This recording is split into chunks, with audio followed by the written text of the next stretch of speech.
স্বনামধন্য সাহিত্যিক নরেন্দ্রনাথ মিত্রের লেখা একটি গল্প আজ আমি পড়ে শোনাব। গল্পটির নাম কোন দেবতাকে।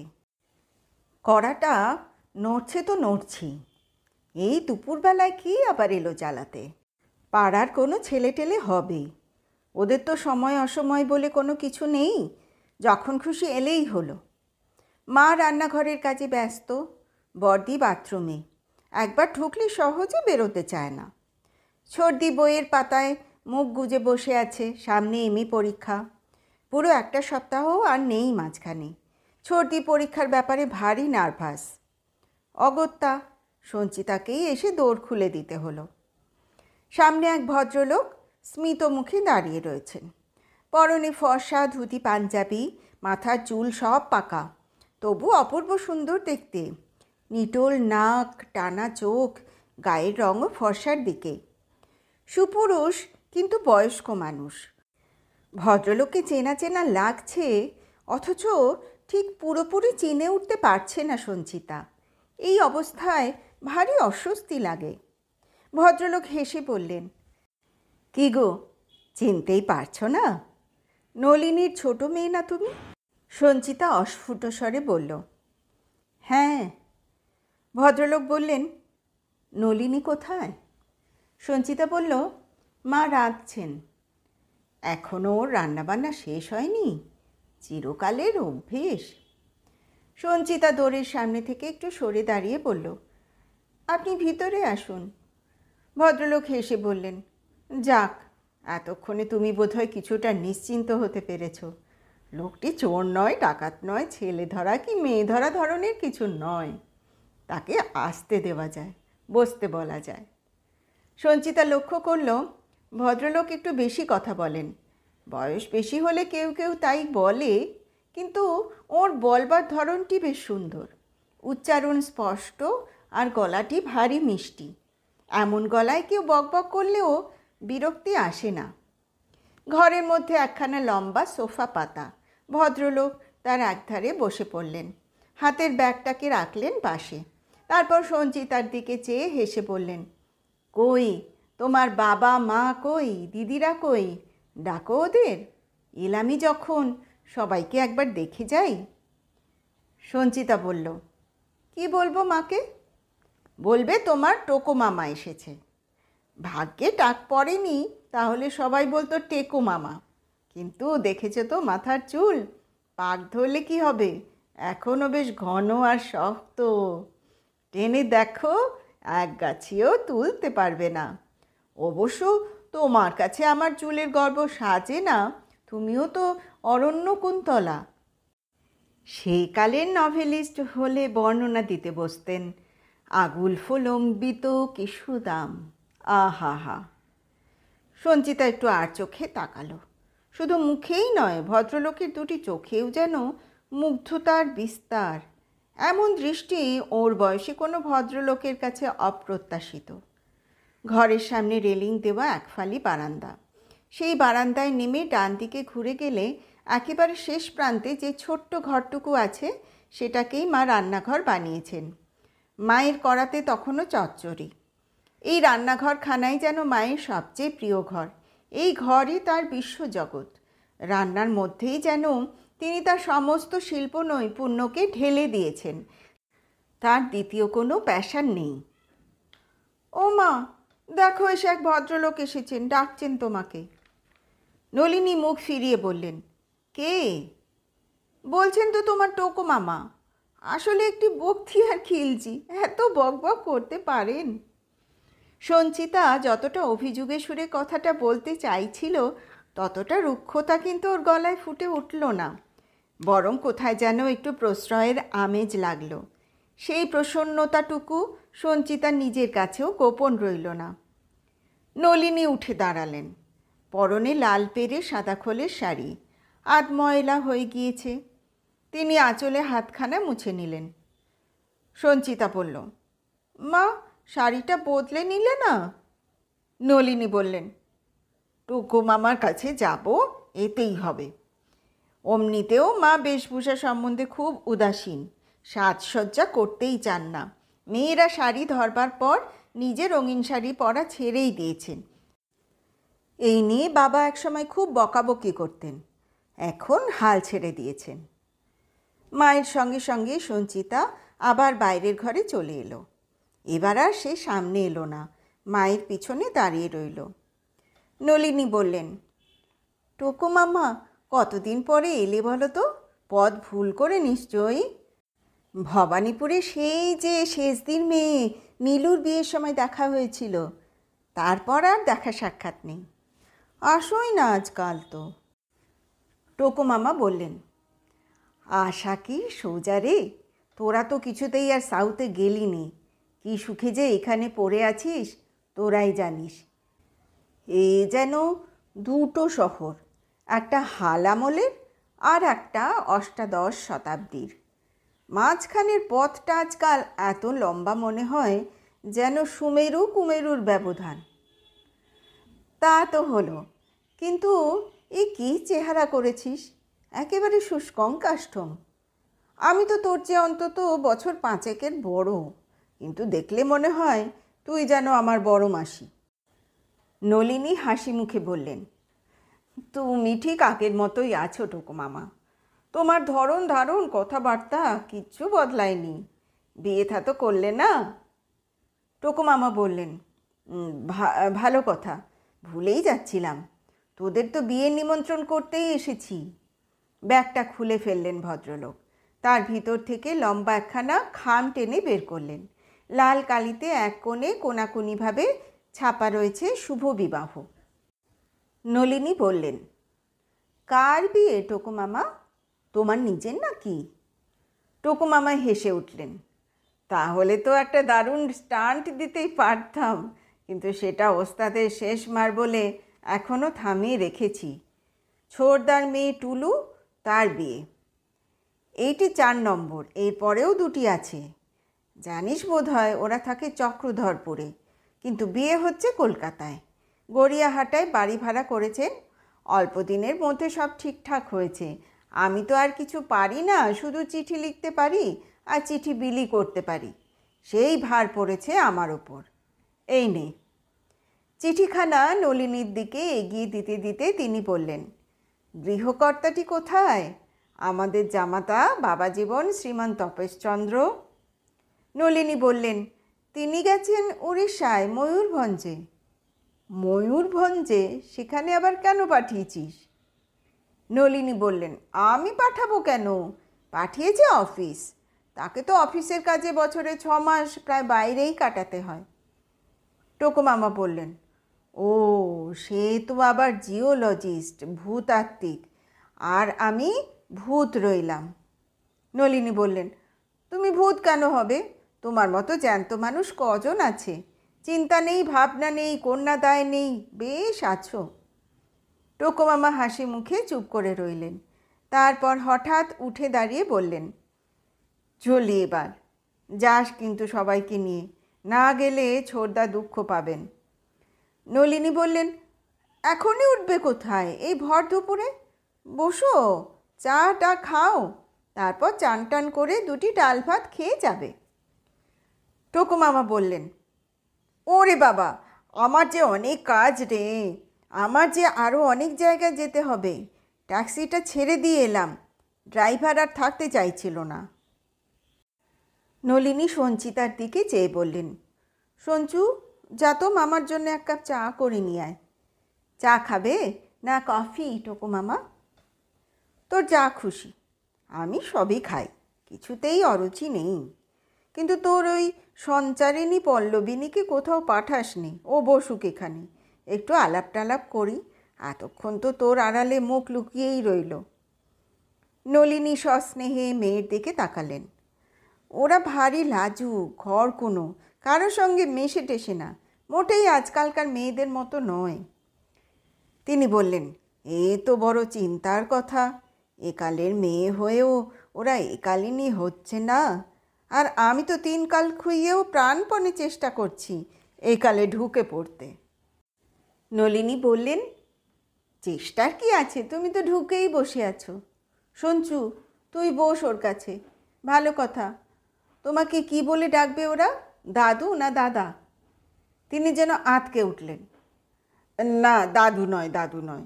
ওই ডাক্তার ট্রাম বাসের কন্ডাক্টরদের মুখে শুনে শুনে কান পচে গেছে, রীতিমতো ভালগাল লাগে। তাহলে দাদা বলেই ডাকবে। যা খুশি, ওর চেয়েও মধুর যদি কিছু থাকে তাহলেও আপত্তি নেই। নলিনী হেসে বললেন, তোমার যা কথা, তুমি তো এত জায়গায় ঘোরাফেরা করো, এত পড়াশোনা তোমার, দাও না আমার মেয়েদের জন্য সম্বন্ধ দেখে। সঞ্চিতা প্রতিবাদের ভঙ্গিতে পড়ল, মা, ও ছাড়া কি তোমার মুখে কোনো কথা নেই? নলিনী মৃদু হেসে ভিতরের ঘরে চলে গেলেন। সঞ্চিতাকে ওর পাশে গিয়ে বসতে হলো। তিনি ওকে আরও কাছে ডেকে নিলেন। তিনি বললেন, তোমার মা সঞ্চু সঞ্চু বলে ডাকছিল তোমাকে, তোমার নাম কি সঞ্চারিণী? সঞ্চিতা একটু হেসে বলল, অত বড় লম্বা নাম হয় নাকি কারো? কেন হবে না? লম্বা হলে অনেকক্ষণ ধরে উচ্চারণ করা যায়, লজেন্সের মতো মুখের মধ্যে অনেকক্ষণ থাকে। এই সময় সঞ্চিতা দিদিরা এসে পড়ল। মাও এলেন, নিজেই কফি করে এনেছেন। দিদিদের সঙ্গে তার টোকো মামার পরিচয় করিয়ে দিলেন মা। মা বললেন, অর্পিতা, রঞ্জিতা, সঞ্চিতা, নামের বাহার আছে। জানো তো তোমার জামাইকে, একসময় সাহিত্য টাহিত্য ভালোবাসত, যত কাপড় নিজের মেয়েদের নামের ওপর ঢেলে দিয়েছে। প্রথম প্রথম 2-3 মাস অন্তর মেয়েদের নাম বদলে রাখত, কিছুতেই আর মনস্থির করতে পারে না।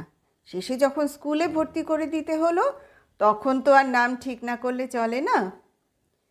টোকো মামা বললেন, কেবল মেয়েদেরই নতুন নতুন নাম দিয়েছে, তোকে বুঝি দেয়নি? গুনে দেখ, 108টা তো হবেই, বেশিও হতে পারে। নলিনী লজ্জিত হয়ে বললেন, কি যে বলো তুমি? ভদ্রলোক কফি খেয়েই বিদায় নিতে চেয়েছিলেন, কিন্তু মা ওকে ছাড়লেন না। বললেন, তাই কি হয়? কতদিন বাদে এসেছো বলো তো? এই দুপুরবেলায় কেউ কি কিছু না খাইয়ে ছাড়ে? ছেলেবেলায় আমরা কত মেলামেশা করেছি, দল বেঁধে কত হই হুল্লোড়, মনে আছে? ছেলেবেলায় আমাদের রাজবল্লভ পাড়ার বাড়িতেই তো ছিল সব আড্ডা। মা তার বাল্যস্মৃতিতে ফিরে যান। ভদ্রলোক রয়ে গেলেন। চান করলেন, খেলেন, ডাল, মাছ, তরকারি, মায়ের হাতের প্রত্যেকটি রান্নার খুব সুখ্যাতি করলেন। বেশ পরিষ্কার পরিচ্ছন্ন ওর খাওয়া, পাতে কিছুই পড়ে রইল না। একেই বলে ভোজন শিল্পী। শ্যামবাজারে বর্দির এক বন্ধু থাকে, নাম উর্মি। তার সঙ্গে কি দরকার আছে বলে বর্দি বেরিয়ে গেল। ছর্দি রইল তার পরীক্ষার পড়া নিয়ে। খাওয়া দাওয়ার পর মার একটু বিশ্রাম না নিলে চলে না। খবরের কাগজটা দেখতে দেখতে ঘুমিয়ে পড়েন। দিন রাত খাটেন, দুপুরের পর এই নিদ্রাটুকুই ওর বিশ্রাম। ওকে ছুটি দিতে হলো। অতিথিকে সঙ্গ দেবার দায়িত্ব পড়ল সঞ্চিতার ওপর। ওর ঘুমোবার অভ্যেস নেই, ওর বিলাস শুধু গল্প করার, কথা বলার। কত গল্পই না করলেন। উনি থাকেন বালিগঞ্জের একটি তেতলা বাড়ির একখানা ঘর নিয়ে।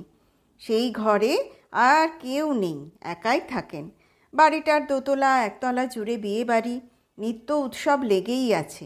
নিজে তো বিয়ে থা করেননি, কিন্তু বিয়ে দেখার সুযোগটা প্রায়ই ঘটে। মাঝে মাঝে নিমন্ত্রণও জোটে।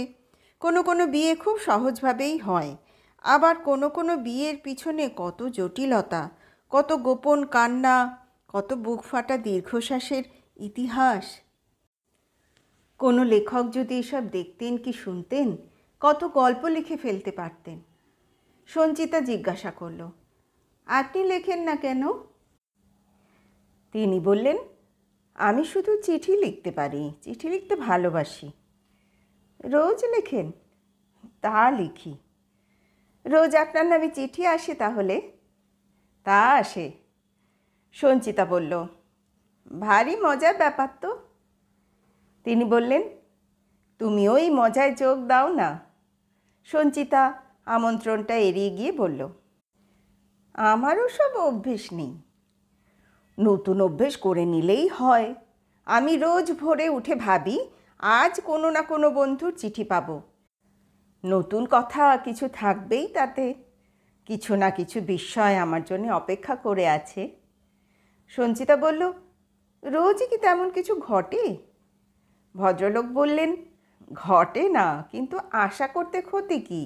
আমি কখনো হতাশ হই না, আমি আশার মধ্যেই বাস করি। সেই আশার বাসা আমার নিজের হাতে বোনা, বাবুই পাখির বাসার মতো। তাতে কত যে শিল্পকলা, তুমি যদি আমার ঘরে যাও দেখতে পাবে।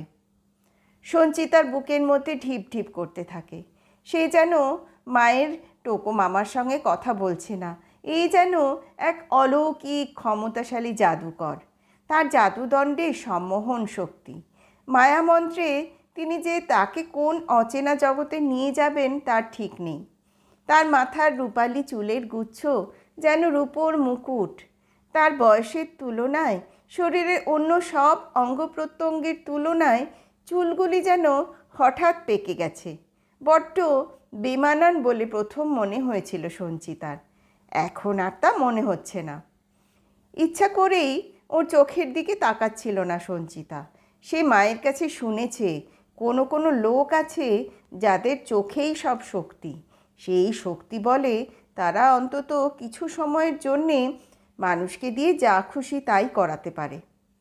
এদিকে আকাশে মেঘের পর মেঘ জমতে শুরু করেছে। আষাঢ় মাস, মেঘ বৃষ্টিরই দিন। রোজই প্রায় বিকেলে বৃষ্টি হচ্ছে। বাহ, কি সুন্দর মেঘ করেছে, দেখবে এসো।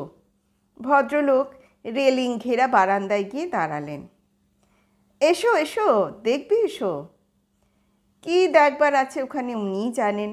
সঞ্চিতারা রোজই ওখানে গিয়ে দাঁড়ায়, জামা কাপড় শুকোতে দিতে যায়, এমন কিছু তো দেখতে পায় না। একটি রাস্তা, খানিক দূরে এখনও মেরামতের কাজ চলছে। বছরের পর বছর চলে যাচ্ছে, কাজ আর শেষ হয় না। রাস্তার দক্ষিণে নতুন একটা পার্ক হয়েছে। সকালে বুড়োর দল মর্নিং ওয়াক করেন, বিকালে ছোট ছেলে মেয়েদের ছুটোছুটি দেখা যায়। আর কি দেখবার আছে ওখানে? তবু যখন ভদ্রলোক অমন করে ডাকছেন, যেতেই হলো। সঞ্চিতা গিয়ে ওর পাশে দাঁড়ালো। ভদ্রলোক আঙুল তুলে দেখালেন, কি সুন্দর লেটার বক্স দেখেছো? কি সুন্দর টুকটুকে রং মেখে সবুজ ঘাসের ওপর দাঁড়িয়ে আছে। খুব সুন্দর না দেখতে? সঞ্চিতা মহাবিষ্টের মতো বলল, হ্যাঁ। ভদ্রলোক বললেন, ও প্রতীক্ষায় আছে কবে একটি তন্নি সুন্দরী মেয়ে সন্তর্পণে রাস্তাটি পার হয়ে ওর কাছে গিয়ে দাঁড়াবে। তারপর সঙ্গোপনে রঙিন খামের চিঠিখানি টুপ করে ওর মধ্যে ফেলে দেবে। সঞ্চিতা হেসে বলল, তা বুঝি কেউ আর দেয় না? পাড়ার কত মেয়েই তো ওই লেটার বক্সে গিয়ে চিঠি পোস্ট করে। শত মেয়ে করুক, ও কিন্তু একজনের প্রতীক্ষা নিয়ে দাঁড়িয়ে আছে। এরপর থেকে 2টি লেটার বক্স তোমার চিঠির জন্যে পথ চেয়ে বসে থাকবে। একটি এই সবুজ গালিচার ওপর পাতা গণেশের মতো লাল টুকটুকে রঙের এই বড় লেটার বক্সটি, আর একটি বালিগঞ্জের একটি সাদা বাড়ির 3তলার ঘরের গায়ে লাগানো একটি কাঠের বাক্স। আমি ভেবেছি সেটিকেও এমনি টুকটুকে সিঁদুরের রঙে রাঙিয়ে নেব। চিঠির বাক্সের রং লাল না হলে মানায় না। সঞ্চিতা কোনো জবাব দিল না। খানিকক্ষণ চুপ করে দাঁড়িয়ে থাকার পর ভদ্রলোক বলে উঠলেন, ইস, অনেক দেরি হয়ে গেল, কত কাজ পড়ে আছে এখনও। যাই এবার, তুমি কি একটু এগিয়ে দেবে? সঞ্চিতা হেসে বলল, কত দূর? যত দূর চোখ যায়। টোকো মামা চলে যাচ্ছেন শুনে নলিনীও উঠে এলেন। তিনি বললেন, 1 কাপ চা খেয়ে গেলেই পারতে। না না, অনেক দেরি হয়ে গেছে। নলিনী বললেন, আমার মেয়েদের সম্বন্ধের কথা মনে রেখো। একটি একটি করে তো এবার। বড়টি বিএ পাশ করেছে, মেজোটি এমএ দেবে, ছোটটি এমএ পড়ছে। টোকো মামা হেসে বললেন, বিয়ের জন্যে বাড়ি যদি চাস সস্তায় করে দেব। বাড়িওয়ালার সঙ্গে আমার খুব খাতির আছে। নলিনী বললেন, আগে পাত্র তো ঠিক হোক, তারপর তো বাড়ির ব্যবস্থা। তুমি কিন্তু এসো আবার টোকো মামা, তুমি এলে খুব আনন্দে কাটে। টোকো মামা সঞ্চিতার দিকে তাকিয়ে বললেন, ওই তো আমার কাজ, আমিও এক ধরনের সোশ্যাল এন্টারটেইনার।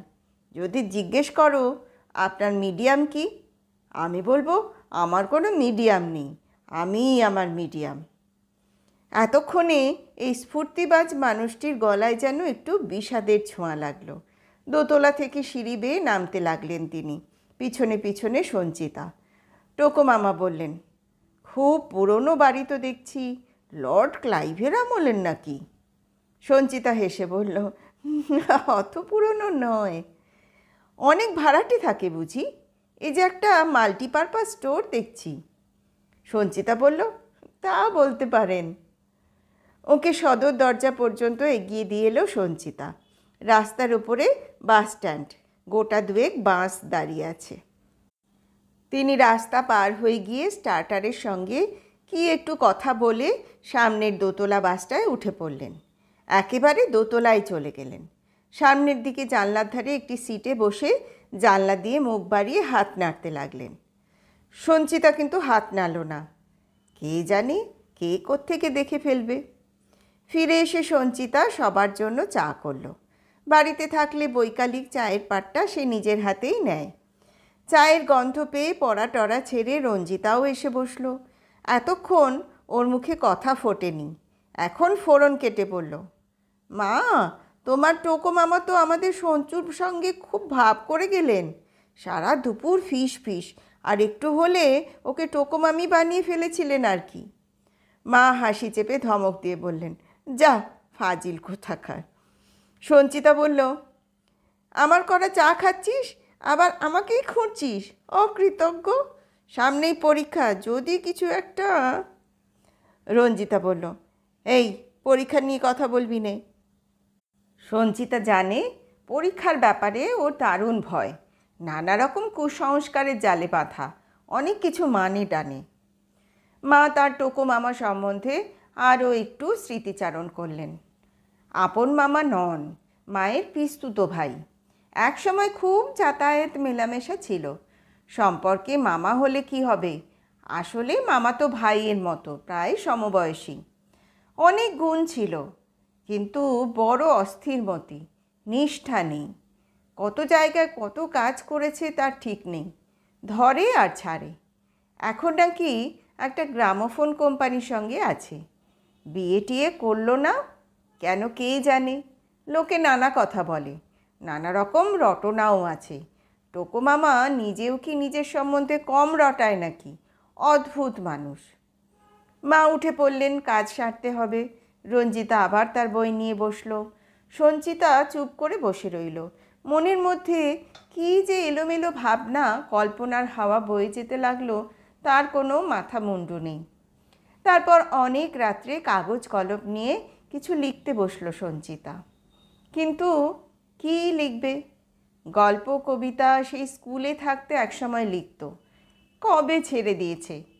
এখন কি আর তা ফের লেখা যায়? সেই ছেলেবেলার মন তো আর নেই।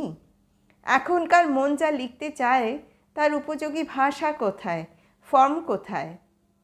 একসময় ডায়েরিও লিখত সঞ্চিতা, লুকিয়ে লুকিয়ে নিজের গোপন মনের কথা লিখে যেত। কিন্তু সেই ডায়েরি একদিন দিদিদের হাতে পড়ল। তারা সরবে সঞ্চিতার গোপন কথাগুলি সবাইকে পড়ে শোনাতে লাগলো।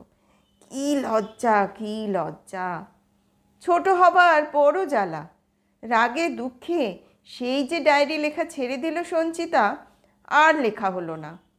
বাবা এখনও তাকে বছরের শুরুতে একখানি করে সুন্দর ডায়েরি উপহার দেন। সেই ডায়েরির মলাটের রং কোনো বছর লাল, কোনো বছর নীল, কোনো বছর সবুজ। দেখেই মনের মধ্যে উল্লাস জেগে ওঠে। মনে হয় সারা পৃথিবীতে রং ছাড়া যেন আর কিছু নেই। বর্ণে বর্ণে অবর্ণনীয় ধরনী। সঞ্চিতার ইচ্ছা হয় একই দিনে সেই ডায়েরির ৩৬৫টি পাতাই লিখে ফেলে, কিন্তু এক পাতাও লেখা হয় না। মনের কথার খাতা আরও গভীরে মনের মধ্যে লুকিয়ে রয়েছে। দিদিদের সাধ্য নেই তা টেনে বের করবার। শেষ পর্যন্ত সেই ডায়েরিতে কলেজের নোট লেখে সঞ্চিতা। আরও পুরনো হলে মাকে দিয়ে দেয়। বাকি পাতাগুলি মায়ের হাতে পড়ে হয় ধোপার হিসেবের খাতা। চিঠি চিঠি লেখার অভ্যাসও বড় একটা নেই সঞ্চিতার। বাবা বাইরে থাকলে তাকে দু একখানা পোস্টকার্ড কচিত কদাচিৎ কখনো লেখে। মল্লিকা পড়তো তার সঙ্গে, ওর বাবার রেলের চাকরি। তিনি খড়গপুরে বদলি হবার পর মল্লির সঙ্গে অল্প স্বল্প চিঠিপত্র লেখালেখি হতো। তারপর বদলি হলো মল্লিকা নিজে, বাপের বাড়ি থেকে শ্বশুর বাড়িতে। তারপর থেকে সব যোগাযোগ বন্ধ। কিন্তু আজ একখানা চিঠি লিখতে ভারী ইচ্ছে করছে সঞ্চিতার। কাকে লিখবে সেই হয়েছে কথা। না, মায়ের ওই বুড়ো টোকো মামাকে নয়। সঞ্চিতা অনুমান করতে পেরেছে ওর অনেক পত্র প্রণয়নী আছে, কিন্তু সঞ্চিতা তার প্রথম চিঠি এমন কাউকে লিখতে চায় না যিনি বহু বল্লভ। সে তার প্রথম প্রেম এমন কাউকে নিবেদন করতে চায় না যিনি শততম প্রেমের স্বাদ পেয়েছেন। সঞ্চিতা একজনের কাছে একতমা হয়ে থাকতে চায়, কিন্তু কে সেই একেশ্বর? অদৃষ্ট, অদৃশ্য, অনাগত হৃদয়েশ্বর। সারা পৃথিবী সন্ধান করে দেখল সঞ্চিতা। কোনো বন্ধু নেই তার, কোনো পত্রবন্ধু নেই। সঞ্চিতার সঙ্গে পরে এমন কোনো মেয়ের চিঠির বন্ধু আছে, ফোনের বন্ধু আছে। স্বদেশী বন্ধু, বিদেশি বন্ধু, প্রতিবেশী বন্ধু, প্রবাসী বন্ধু, বন্ধুময় বসুন্ধরা। কেউ কেউ আবার পেন ফ্রেন্ডকেও বিয়ে করে। মায়ের টোকোমামা কথায় কথায় বলেছিলেন, বলো কি, তোমার কোনো বন্ধু নেই? এই তো বন্ধুত্বের বয়স, এখন হাত বাড়ালেই বন্ধু, পা বাড়ালেই পথ, চোখ তুলে তাকালেই শুভদৃষ্টি। সঞ্চিতা হেসে জিজ্ঞাসা করেছিল, কতজনের সঙ্গে শুভদৃষ্টি হয়েছে আপনার? কতজনের সঙ্গে মালাবদল করেছেন? তিনি বলেছিলেন, অগুন্তি অগুন্তি। তবু মনে হয় এই প্রথম, এই প্রথম। মনে হওয়াটাই কি সব? মনে তো হয় না, কে জানে। বাইরে গোলমাল শোনা যাচ্ছে। বাইরের নয়, এই বাড়ির ভিতরেরই গোলমাল। একতলার ঘরের হিন্দুস্তানি ভদ্রলোক মদ খেয়ে এসে বউকে পেটাচ্ছে। নতুন কিছু নয়, মাঝে মাঝে প্রায়ই এই রকম ঘটনা ঘটে। অন্য ভাড়াটেরা কেউ কেউ এসে শাসায়, বলে, তুলে দেব আপনাকে, আর 5 জনের শান্তি ভঙ্গ করছেন আপনি, এখান থেকে তুলে দেব। কিন্তু মদ্যপ লোকটি ভালোই জানে তুলে দেবার মালিক ওরা নয়। আসল যে মালিক, তার সঙ্গে ওর কোনো অবনিবনাও নেই। মাসের প্রথমে ভাড়াটি দিব্যি গুনে দেয়, যে নিয়ম এবারের অনেকেই মানে না। তাছাড়া স্ত্রীকে মারধর করলে কি হবে? মত্ত অবস্থা কেটে গেলে আবার আদর আহ্লাদও করে, গয়নাগাটি এনে দেয়, সঙ্গে করে নিয়ে যায় সিনেমা থিয়েটার দেখতে। অনেকগুলি ছেলে মেয়ে হয়েছে, কিন্তু আজকের চেঁচামেচিটা যেন খুব বেশি। সঞ্চিতার মনে হলো আজ এসব না হলেই যেন ভালো হতো। আজ একটি সুন্দর মনোরম বর্ণগন্ধময় জগতে বাস করতে চায় সঞ্চিতা। সেই জগৎ কি শুধু কল্পনার জগৎ, স্বপ্নের জগৎ? বাস্তবে তার কি কোনো অস্তিত্ব নেই? সেই জগৎ কি শুধু নিজের মনেই নিজেকে নিয়ে গড়ে তুলতে হয়? কারো সাহায্য ছাড়া তা কি সম্ভব? মা বারবার তাগিদ দিচ্ছেন, ও সঞ্চু, এবার সুইচটা অফ করে দে মা, ঘরের মধ্যে আলো জ্বালা থাকলে কি কেউ ঘুমোতে পারে? কি লিখছিস মাথা মুন্ডু? আজ রেখে দে, কাল আবার লিখিস। লেখার সময় তো পালিয়ে যাচ্ছে না। ও ঘর থেকে 2 দিদি ফোড়ন কাটতে লাগলো। অর্পিতা বলল, তোমার ছোট মেয়ে মস্ত বড় বই লিখছে মা, মহাকাব্য লিখছে। রঞ্জিতা বলল, মহাকাব্য নাকি চম্পু কাব্য? পত্রকাব্য। রাত জেগে কার কাছে চিঠি লিখছিস সঞ্চু? সঞ্চিতা কারো কথারই জবাব দিল না। হঠাৎ তার মনে হলো অস্পষ্ট ছায়ার মতো কি যেন পাশে এসে দাঁড়িয়েছে। সেই ছায়ামূর্তি পক্ককেশ প্রৌঢ় নয়, অনিন্দকান্তি নবযুবক। তার রূপের তুলনা নেই, তার যৌবন দীপ্তি অতুলনীয়। সঞ্চিতা তার মুখের দিকে তাকাতে সাহস পেল না, পাছে কোনো চেনা মুখের সঙ্গে তার সাদৃশ্য দেখতে পায়।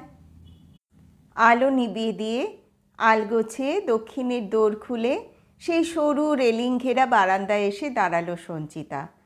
বাইরে নিথর স্তব্ধতা, দূরের নারকেল গাছগুলির মাথা যেন কালি দিয়ে আঁকা, কিন্তু আকাশে সেই ঘন মেঘের পুঞ্জ আর নেই। বিকালে সন্ধ্যায় অশ্রান্ত বর্ষণে নিজেকে সে নিঃশেষ করে দিয়েছে। আকাশে এখন চাঁদ, পূর্ণ চাঁদ নয়, খণ্ড চাঁদ। আকাশে এখন তারা। সঞ্চিতার নক্ষত্র পরিচয় হয়নি, 2টি একটি বাদে সব তারাই তার কাছে নাম পরিচয় হারা। তবু কোনো কোনো সময় কত চেনা, কত আপন বলেই না মনে হয় ওদের।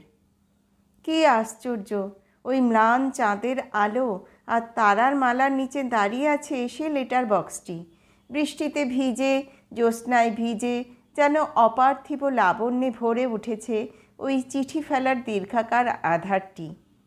কিসের জন্যে অপেক্ষা করছে ওই রূপাধার? একখানি চিঠির জন্যে। চিঠিখানি হাতে নিয়েই এসেছে সঞ্চিতা। কোন মায়ামন্ত্র বলে চিঠিখানা যেন স্বয়ং লিখিত হয়েছে, একখানি সাদা খামের মধ্যে নিজেকে আবৃত করেছে। সেও যেন কোন জাদুকাঠির স্পর্শে। সবই যেন লোকাতীত বোধাতীত ঘটনার জল। ইন্দ্রজালের মতো সঞ্চিতাকে আজ সাদরে জড়িয়ে রেখেছে। কিন্তু মুহূর্তের মধ্যে সংবিত ফিরে এলো সঞ্চিতার। না, এই চিঠি কাউকে পাঠানো যায় না। আজ মেঘাচ্ছন্ন বর্ষণমুখর রাত্রে যা সে লিখেছে, কাল দিনের আলোয় পড়ে সঞ্চিতা নিজেই লজ্জায় মরে যাবে। এই চিঠি কাউকে পাঠানো যায় না। টুকরো টুকরো করে চিঠিটা ছিঁড়ে ফেলল সঞ্চিতা, ছুঁড়ে দিল লেটার বক্সটার দিকে। নির্মমভাবে ছিঁড়তে পারল না, পরম মমতার সঙ্গেই ছিঁড়ল। নিজের লেখা, নিজের সৃষ্টি, যেন নিজের হৃৎপিণ্ড টুকরো টুকরো করে ছিঁড়ে ফেলছে। কিন্তু এত ভয় করবার কোনো কারণ ছিল না সঞ্চিতার। খামের ওপর নামও কিছু ছিল না, ঠিকানাও লেখা ছিল না। ও চিঠি কোথাও গিয়ে পৌঁছতো না।